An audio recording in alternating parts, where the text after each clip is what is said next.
उर्दू पढ़ाने का यूथ को एज अ उर्दू टीचर या कुछ तो करेंगे? उर्दू पढ़ा नहीं रहा। जब मैं ड्रामा लिखता हूँ तो उर्दू नहीं पढ़ाता बच्चे लेकिन उर्दू पे फोकस नहीं करते ना, वो और चीजों पे फोकस करते हैं। मारे जाएंगे, मैं आपको बोल रहा हूँ, मारे जाएंगे। उर्दू में ब्रेकअप नहीं होते थे। उर्दू में ब्रेकअप नहीं होते, अंग्रेजी में बड़े ब्रेकअप है। वाकई। ये जब ब्रेकअप हो तो क्या करना चाहिए बंदे को? आगे बढ़ना चाहिए। नेक्स्ट।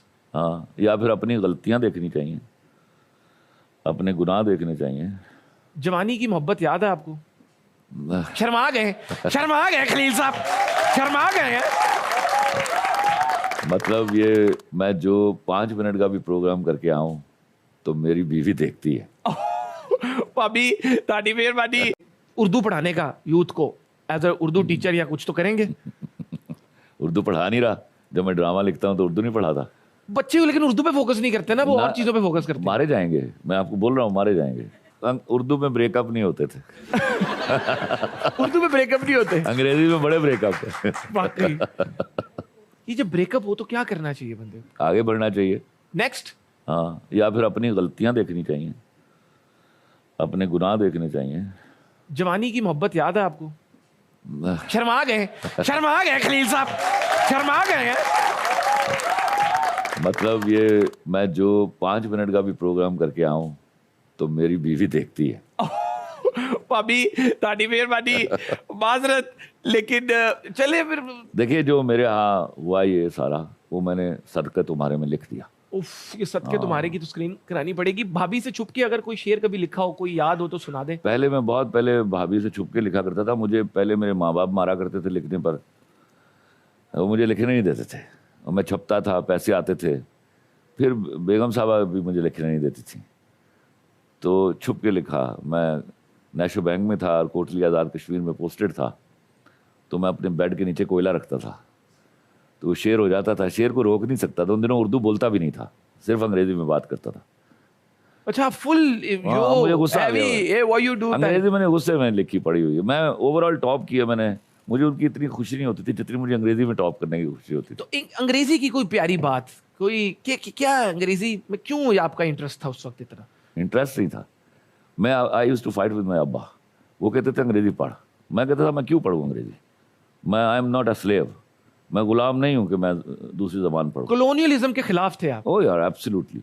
तो अब्बा मुझे बार बार एक जुमला कहा एक दिन मुझे, मैट्रिक तक मैं, हालांकि मैं बहुत अच्छा था अंग्रेजी में, लेकिन उसके बावजूद मैं अंग्रेजी को ऐसा पढ़ना नहीं चाहता था कि मुझे मेरे लिए मेरे सर पर हावर कर जाए। तो अब्बा ने एक दिन जुमला कहा मुझे कि take care of your English and the rest English will take care yourself, and that was so 100% true in Pakistan. आप मैले कुचाले कपड़े पहन लें, धोती पहन लें, नंगे पाँव आ जाए, आप अच्छी अंग्रेजी बोलें, आपको बड़ी इज्जत करेंगे आपकी लोग।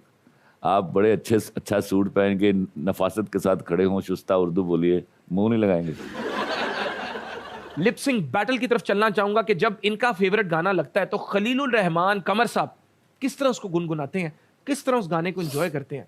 आज आपको ये भी देखने को मिल जाएगा। यूथ हमें देख रही है और यूथ इनको देखना चाहती है। लगाएं जी लिप सिंक बैटल का गाना। मैं चाहता हूं आज हम लोगों को एक और आपका शेड दिखा दे, क्योंकि इंसान वही जो एक चीज में अपने आप को लेबल नहीं करता।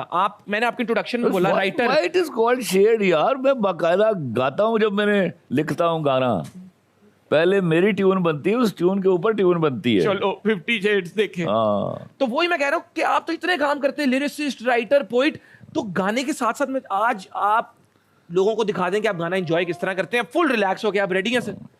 गाना लगाएं। इतिहास में पहली दफा लाइव खलीलुर रहमान कमर साहब ने अपना ही गाना आज एंजॉय करके आप लोगों को दिखाया, गुनगुनाया गाना।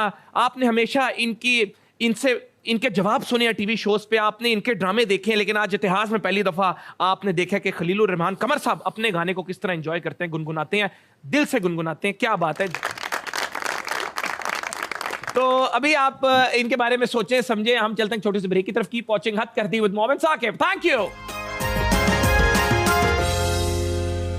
Welcome back ladies and gentleman. हद कर दी पे आप लोगों को वापस वेलकम करते हैं। खलीलुर रहमान कमर हमारे साथ मौजूद है। मजे मजे की बातें हो रही हैं। आपके एक दोस्त ने कहा कि इंस्टा या सोशल मीडिया पे डीएम वगैरह करते हो, या आप अक्सर आप भी मीटू से डर वर जाते हैं या कोई? मी टू से मैं डरूंगा? मैं उनको यूट्यूब कर दूंगा इंशाल्लाह।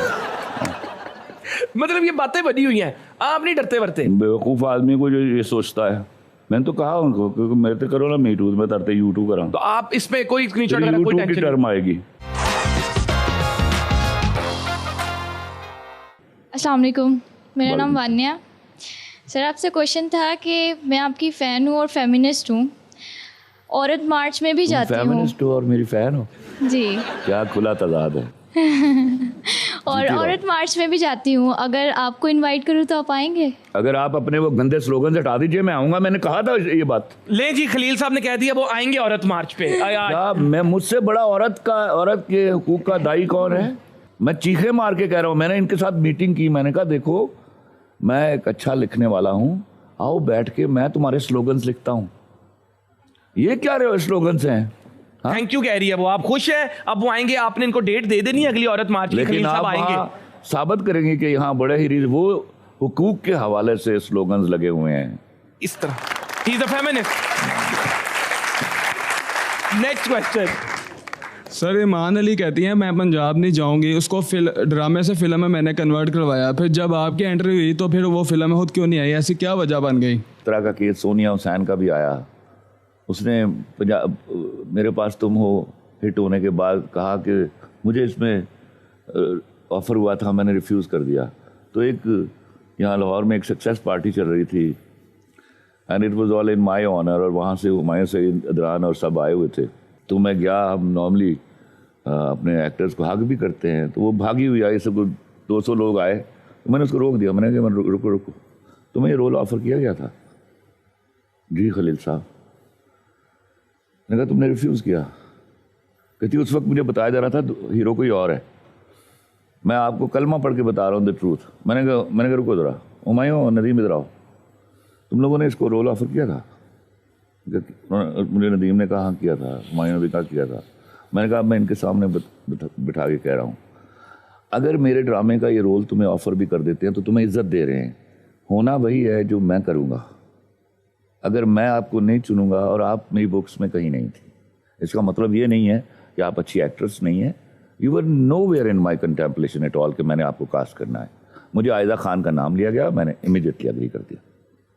हुमायूं सईद और अदरान सिद्दीकी मुझे 100% चाहिए थे, I took them and that's it. इसमें कोई मेरा कोई एरोगेंस नहीं है, क्योंकि मैं जब लिख रहा होता हूँ मुझे पता होता है मैंने किन एक्टरों के साथ काम करना है। तो इसमें कोई ईमान अली साहबा हैं, वो अगर सोचती है कि वो पंजाब नहीं जाऊंगी, कर लेंगी, तो वो उनका एक ख्वाब था जिसको नदीम बेग साहब ने उनको कहीं कह दिया और उन्होंने उसको वो मुतसव्वर हो गई कि हाँ वो सही है। तो ऐसा कोई तसव्वुर नहीं था। ईमान अली उस फिल्म की हीरोइन हो ही नहीं सकती थी, वो फिल्म बनती ना। फिर आगे चलिए। अस्सलाम वालेकुम सर। सर वालेकुम। हमारी बहुत ही फेमस एक्ट्रेस रेशम कहती है कि आप फेम में रहने के लिए बहुत सी एक्ट्रेस के साथ अपना नाम जोड़ते हैं, आप इस बारे में क्या कहना चाहेंगे? तुम्हें बता दो कि मुझे फेम में रहने की कभी ज़रूरत रही है? सर वो कहती है मैंने आपका मतलब वो तेरी फूफी है? कभी दिल करता है गलती का, लेकिन क्योंकि फेमस है तो नहीं करते। वो बढ़िया सरिया नहीं की थी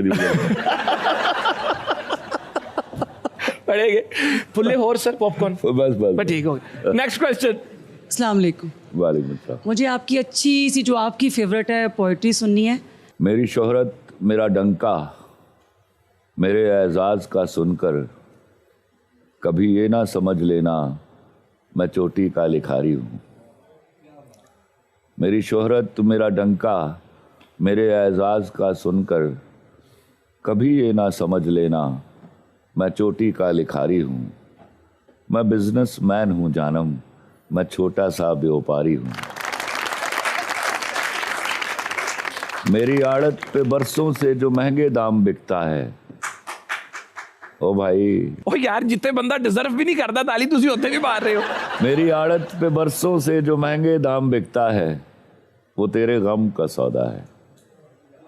तेरी आंखें, तेरे आंसू, तेरी चाहत, तेरे जज्बे यहाँ शेल्फों पे रखे हैं, वही तो मैंने बेचे हैं। तुम्हारी बात छिड़ जाए तो बातें बेच देता हूँ, तुम्हारी बात छिड़ जाए तो बातें बेच देता हूँ।